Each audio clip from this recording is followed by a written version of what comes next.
Kata orang, tak kenal maka tak cinta. Maka eloklah saya perkenalkan diri terlebih dahulu. Assalamualaikum warahmatullahi wabarakatuh.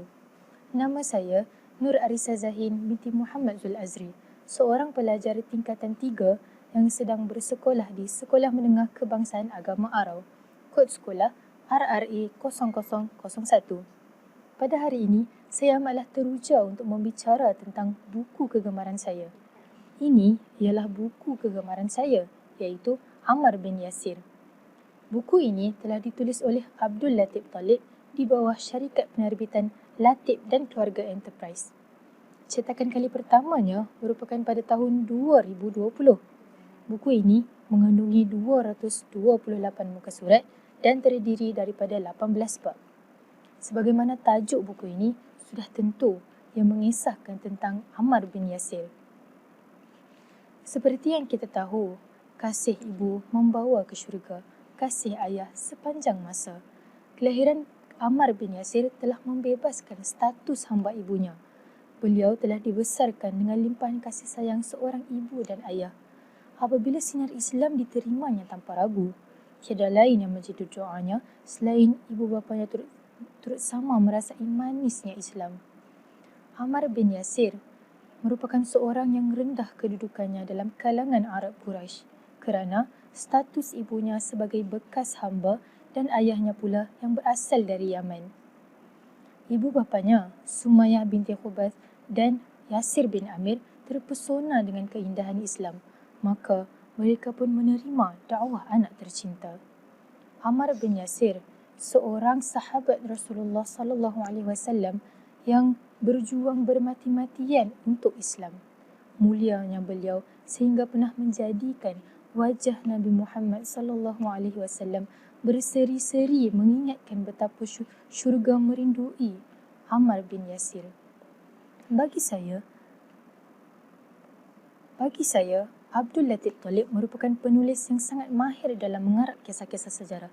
Ini kerana kisah Ammar bin Yasir ini telah dikarap dengan sangat teratur sehingga membantu pembaca untuk memahami kisah tersebut dengan lebih baik. Kisah Ammar bin Yasir ini sangat menarik. Kenapa?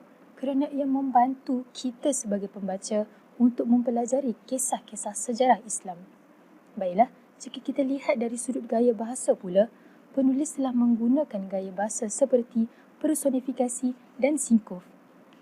Antara personifikasi yang telah digunakan oleh penulis ialah penulis mengibaratkan hamba yang diikat rantai pada kakinya terlihat seperti haiwan, ataupun sinkuf seperti jangan menangis wahai anakku, pesan Sumayyah binti Khubath kepada anaknya.